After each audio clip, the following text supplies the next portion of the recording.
The tragic realization that you can't even talk to people anymore because nobody wants to engage in actual factual conversation, leading to them realizing that the earth is actually flat. There are hybrids walking among us. We are capable of far more than we have been led to believe. We've been lied to for centuries. History is fake. They've been putting it in front of our faces through media and entertainment. CIA has released documents stating the earth is flat. The world is definitely not ready to hear this. But there is no real picture of the earth. What do you mean? Every picture that's been released that's on Google and or released from NASA is a 3D render. There's only 2 pictures the earth claims to have in its vault. Let me show you them right now. You're telling me that my iPhone 3G wallpaper isn't real? That's the blue marble. The blue marble, as known from popular media and your iPhone 3, this claims to be an actual photo of the earth from space. It's claiming that? You want me to show you the other one? The other one's hilarious. This is the real one, apparently. What? It's called the pale blue dot. Who took that? I've taken better pictures whenever my phone is in my pocket accidentally, bro. That's what this looks like. Why do all these pictures look so fake? If you go through Google, there's not a single one that looks even remotely real. Don't we have pictures of other planets? I don't think you're ready for that conversation, bro. Saturn picture. Okay, that is the... This is made with a PS2. You're really not ready for that. Okay, let's get one thing straight. You believe that we live on a globe. A globe that spins, apparently, thousands of miles an hour, faster than any car. Spinning, meaning turning, which means, don't you think that we would be flying off? The Earth is flat. You've been handed CGI images before your grandmother even existed. And, you know, technology didn't exist for us back then, but you know, the government utilized the technology against the minds of society, deceiving everyone from the very beginning what Earth looked like. You sure about that? You sure about that? You sure about that? And we watched you guys land on the moon. No, you didn't. No, you didn't. What? Because there wasn't any television. There wasn't anybody taking a picture. You watched animation. So you associated what you saw with... I have very hazy memories. Yeah, I know. Well, no, what we saw was we all were gathered around the old Curve Talk radio and listened. Talking about, you know, how many feet we were going to the left and right, and then I said, contact light, engine stop. There's a few other things, and then Neil said, Houston, Tranquility Base, the Eagle has landed. Man, how about that? That was very exciting. Not a bad line. Yeah. Why has nobody been to the moon in such a long time? That's not an 8-year-old's question. That's my question. I want to know, but I think I know. Because we didn't go there. And in Genesis chapter 1, it talks about how God created the firmament to separate the waters from the waters. So the firmament is heaven, and our light sources, the sun and the moon, come from heaven, right? Okay, and then so you have water underneath the firmament. So that separates us from heaven, right? From earth. So above us, we have water. And Elon Musk, I'm attaching a video to this that shows Elon Musk's rocket and how it hits the firmament and creates a rippling effect. Nobody's been to the moon. Sorry. The earth is flat. Let me explain. You have been programmed to think that the earth is round. This programming has started since you were a child. They showed you fake AI-generated images in school and taught you about space. This programmed your mind to think the earth is round and that everything came from a theory called the Big Bang. You see, in the Bible it says the earth is flat and it cannot be moved. They do this because it takes away from the truth of Christianity. There are thousands of photos of people staging anti-gravity. Astronauts were caught wearing ropes when being interviewed off camera. I can't talk about this since this platform likes to censor the truth. But I am telling you right now, that motherfucker back there is not real. Guys, you're not going to believe what we captured during my last live stream.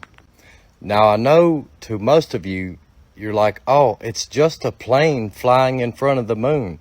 What's the big deal? Well, I know this is going to go straight over most of y'all's heads.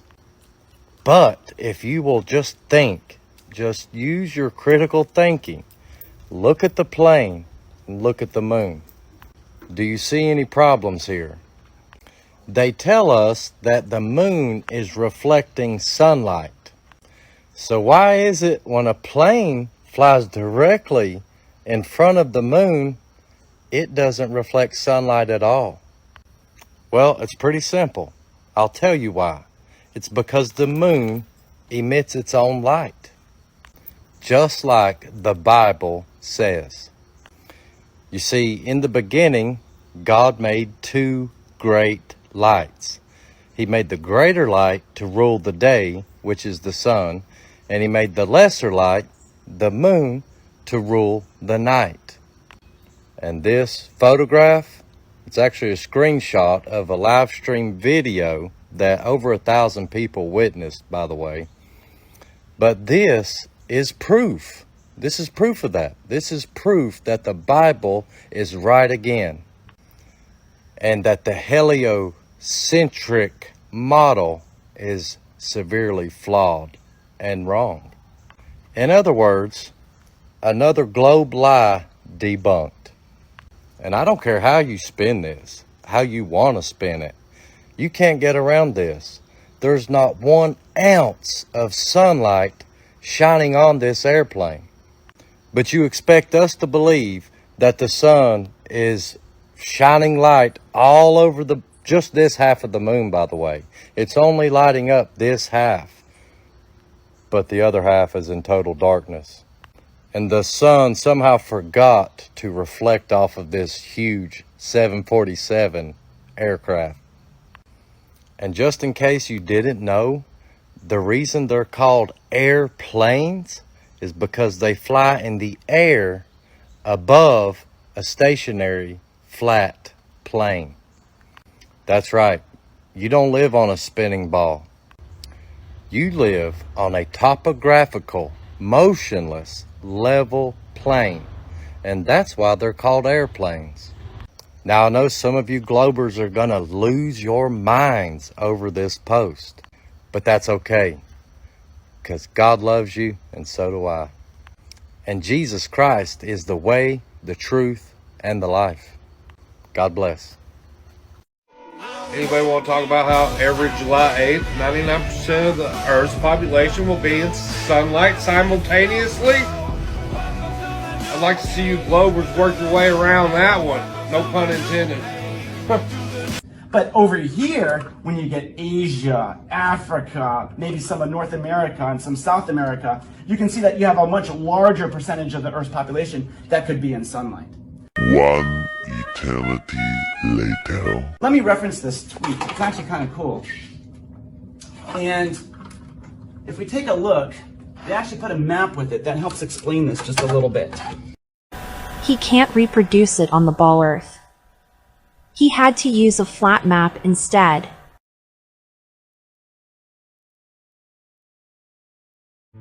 Got another one for the Globies. How do you get 99% of the world's population experiencing daylight, whether it's twilight or daylight, some form of daylight, at the same time on a globe? Like, that doesn't happen. And to say, oh, it's a weird phenomenon, no, this happens every year, every July 8th or July 9th. It's between one of those 2 days. We see this phenomenon. How do you get that on a globe? You can't. It's impossible.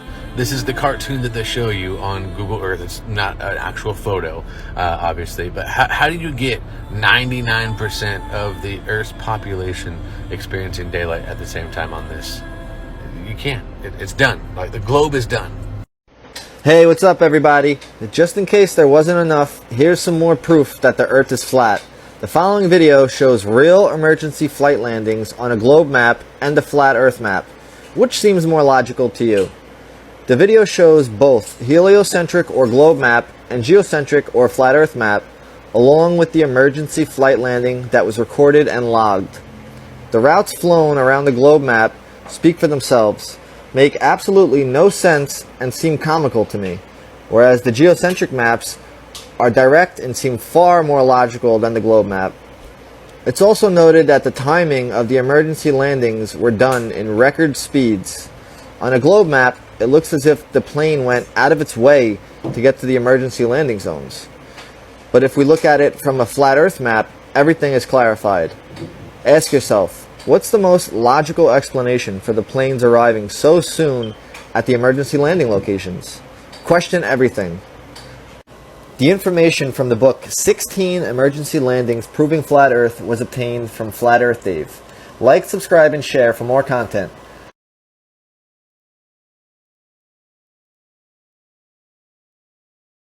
Flights that don't make sense on a globe, part 1. So let's get started. So let's try going from Argentina to India. So we should be stopping off somewhere right here in South Africa and then to India, because from Argentina to India is sort of a straight path, as you can see. Let's see what Google has to say. So right here I got Argentina to Mumbai, India. Hit search, 1 stop. Let's look at the flight path. Leaving from Argentina to Amsterdam and then from Amsterdam to India. Back to the map. So Google's quickest and most logical way to get to India is from Argentina to Europe up here and then from Europe to India. Instead of going like this, straight path, now we're gonna do up, then back down. I wonder why. Let's check the other map. So we're back at the Gleason's map. So we have Argentina down here, we have Europe right here, and then we have India right here. Straight path. I'm really starting to think now. That's a little weird, ain't it? But anyways, please share this, repost this, send this to somebody that believes that the earth is round. And yeah, that's a little weird that they would take that path. But y'all let me know what y'all think in the comments. Some people think the earth is flat and that space is fake. And why do they think that? Well, for starters, most of the astronauts from the Apollo program and on were all Freemasons.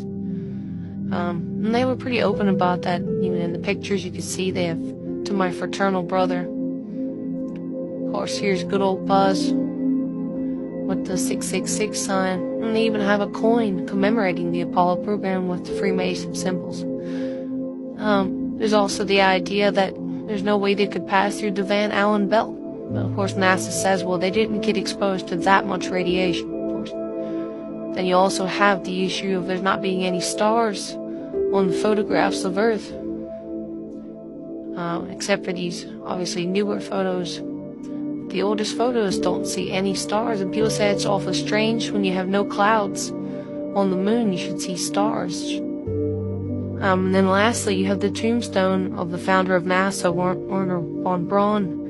And Psalm 19:1 is the heavens declare the glory of God, and the firmament showeth his handiwork. Anybody ever heard of the Blue Letter Bible? It's pretty great.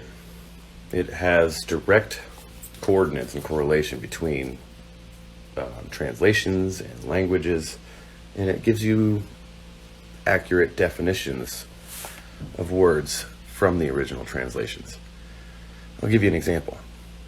So, Blue Letter Bible, King James Version. Let's look up the word beguiled.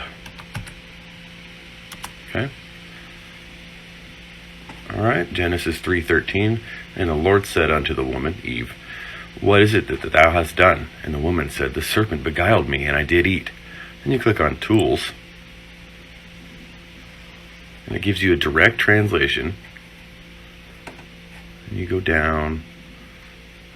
It's like it gives you all these words, Jehovah being the Lord. And then the woman said, serpent beguiled me. And that's Strong's H5377. Let's hear what that sounds like. Strong's H5377. Nasha. Nasha. Oh, okay. So NASA means beguiled. Huh. Well, that's interesting.